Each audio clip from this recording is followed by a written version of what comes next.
सभी दर्शकों का स्वागत है। आज हम बात करने वाले हैं आदित्य हृदय स्रोत की।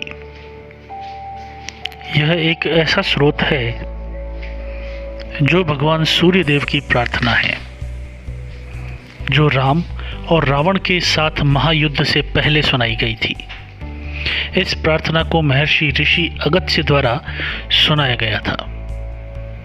यह पूजन तब है जब आपकी राशि में सूर्य बहुत अच्छी स्थिति में ना हो।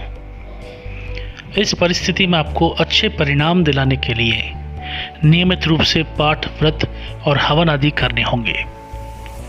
आदित्य हृदय स्रोत मन की शांति, आत्मविश्वास, समृद्धि, नौकरी में वृद्धि, पदोन्नति, धन में वृद्धि आदि देता है। इस प्रार्थना के पाठ से जीवन में आने वाली सभी बाधाएं दूर होती हैं। आदित्य हृदय स्रोत पूजा विधि से अनगिनत लाभ होते हैं, जिसके लिए आदित्य हृदय स्रोत के जप, पूजा, पाठ, हवन और व्रत रखे जाते हैं। आज हम इस स्रोत का हिंदी अनुवाद आपके साथ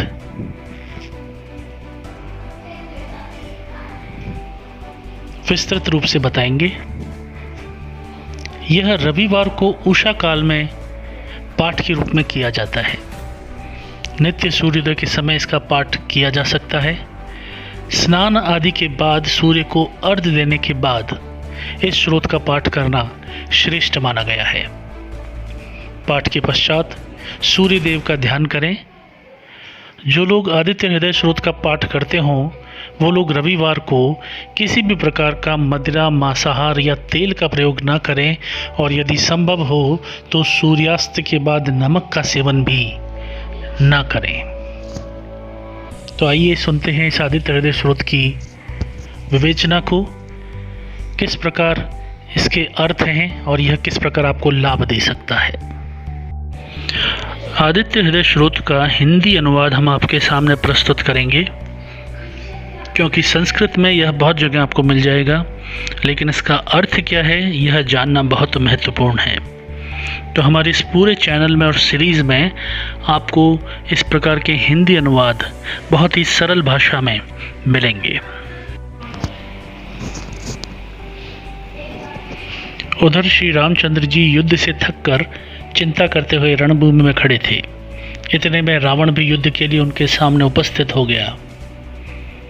यह देखकर भगवान अगस्त्य मुनि, जो देवताओं के साथ युद्ध करने के लिए आए थे, श्री राम के पास जाकर बोले, सबके हृदय में रमन करने वाले महाबाहो राम, यह सनातन गोपनीय स्रोत सुनो। वत्स, इसके जप से तुम युद्ध में अपने समस्त शत्रुओं पर विजय प्राप्त कर सकते हो। इस गोपनीय स्रोत का नाम है आदित्य हृदय।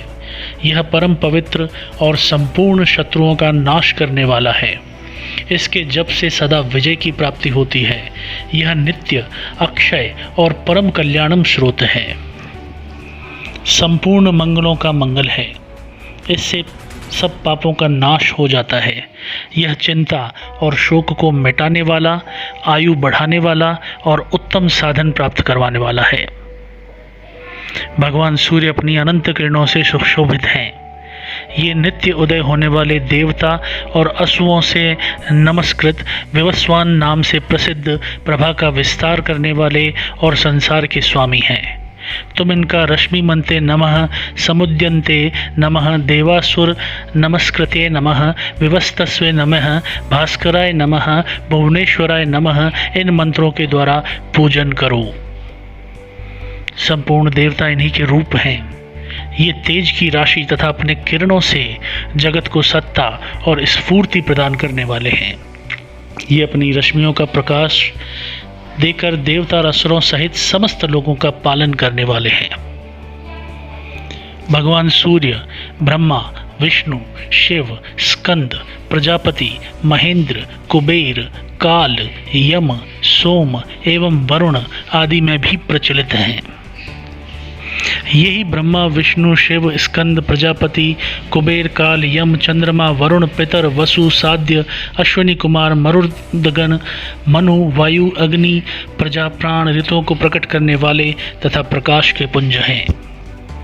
इनके नाम हैं आदित्य, अदिति पुत्र, सविता जगत को उत्पन्न करने वाले, सूर्य सर्वव्यापक, खग पूषा पोषण करने वाले, गभस्तिमान प्रकाशमान, सुवर्ण सदृश्य भानु प्रकाशक, हिरण्येता ब्रह्मांड की उत्पत्ति के बीज, दिवाकर अंधकार को दूर करने वाले और प्रकाश फैलाने वाले आदि हैं। हरिदश्च, सहस्त्रार्ची, सप्तसप्ती, मरीचिमान, तिमेरोपंथन, शंभु त्वष्टा, मार्तंडक, अंशुमान, ये भी इन नामों से जाने जाते हैं। हिरण्यगर्भ यानी ब्रह्मा, शिशिर स्वभाव से ही सुख देने वाले, तपन गर्मी पैदा करने वाले, अहस्कर रवि अग्निगर्भ अग्नि को गर्भ में धारण करने वाले, अदिति पुत्र, शंख शिशिर नाशन शिशिर का नाश करने वाले आदि नामों से भी प्रचलित हैं। व्योमनाथ आकाश के स्वामी, तमभेदी ऋग यजु और सामवेद के परगामी, धनवृष्टि अपाम मित्र जल को उत्पन्न करने वाले, विद्य वीथि प्लंगवम आकाश में तीव्र गति से चलने वाले सूर्य हैं। आतपी, मंडली, मृत्यु, पिंगले भूरे रंग वाले, सर्वतापन सबको ताप देने वाले, कवि विश्व महातेजस्वी, रक्त सर्वभवोद्भुग सबकी उत्पत्ति करने के कारक है। नक्षत्र ग्रह और तारों के स्वामी, विश्व भावन जगत की रक्षा करने वाले, तेजस्वियों में भी अति तेजस्वी और द्वादशात्मा है। इन सभी नामों से प्रसिद्ध सूर्य देव आपको नमस्कार है। पूर्वगिरी उदयांचल और पश्चिम गिरी अस्तांचल के रूप में आपको नमस्कार है। ज्योतिर्गणों ग्रहों के द्वारों के स्वामी तथा दिन के अधिपति आपको प्रणाम है। आप जय स्वरूप तथा विजय और कल्याण के दाता हैं। आपके रथ में हरे रंग के घोड़े जुते रहते हैं। आपको बार बार नमस्कार है। सहस्त्रों किरणों से सुशोभित सूर्य भगवान आपको बारंबार प्रणाम है। आप अदिति के पुत्र होने के कारण आदित्य नाम से भी प्रसिद्ध हैं। आपको नमस्कार है। उग्र वीर और सारंग सूर्यदेव को नमस्कार है। कमलों को विकसित करने वाले प्रचंड तेजधारी मार्तंड को प्रणाम है। आप ब्रह्मा शिव और विष्णु के भी स्वामी हैं। सूर्य आपकी संज्ञा है और सूर्यमंडल आपका तेज है। यह प्रकाश से परिपूर्ण है। आपको स्वाहा कर देने वाली अग्नि आपका ही स्वरूप है। आप रौद्र रूप धारण करने वाले हैं। आपको नमस्कार है। आप अज्ञान और अंधकार के नाशक, जड़ता एवं शीत के निवारक तथा शत्रु का नाश करने वाले हैं। आपका स्वरूप अप्रमेय है। आप कृतज्ञों का नाश करने वाले संपूर्ण ज्योतियों के स्वामी और देव स्वरूप हैं। आपको नमस्कार है।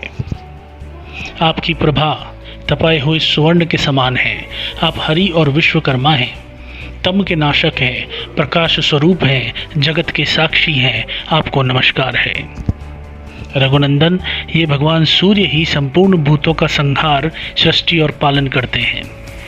ये अपने किरणों से गर्मी पहुंचाते हैं और वर्षा करते हैं। ये सब भूतों में अंतर्यामी रूप से स्थित होकर उनके सो जाने पर भी जागते रहते हैं। यही अग्निहोत्र तथा अग्निहोत्री पुरुषों को मिलने वाला फल है। वेदों, यज्ञ और यज्ञों के फल भी यही हैं।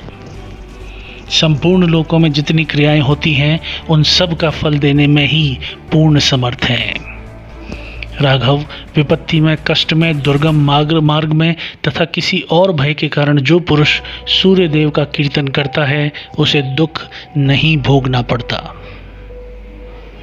इसलिए तुम एकाग्र चित्त होकर देवाधिदेव जगदीश्वर की पूजा करो। इस आदित्य हृदय स्रोत का 3 बार जप कर लेने से तुम युद्ध में विजय प्राप्त करोगे। महाबाहो, तुम इसी क्षण रावण का वध कर सकोगे। यह कहकर अगस्त्य जी जैसे आए थे वैसे ही चले गए।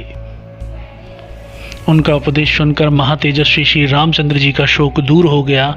उन्होंने प्रसन्न होकर शुद्ध चित्त से आदित्य हृदय को धारण किया और 3 बार आचमन करके शुद्ध हो भगवान सूर्य की ओर देखते हुए 3 बार इसका जप किया। इससे उन्हें बड़ा ही हर्ष हुआ। फिर परम पराक्रमी रघुनाथ जी ने धनुष उठाकर रावण की ओर देखा और उत्साहपूर्वक विजय पाने के लिए आगे बढ़े। उन्होंने पूरा प्रयत्न करके रावण के वध का निश्चय किया। उस समय देवताओं के मध्य में खड़े होकर भगवान सूर्य ने प्रसन्न होकर श्री रामचंद्र जी की ओर देखा और निशाचर राज रावण के विनाश का समय निकट जानकर हर्षपूर्वक कहा, रघुनंदन अब जल्दी करो। इस प्रकार भगवान सूर्य की प्रशंसा में कहा गया है और वाल्मीकि रामायण के युद्ध कांड वर्णित यह आदित्य हृदय मंत्र संपन्न होता है।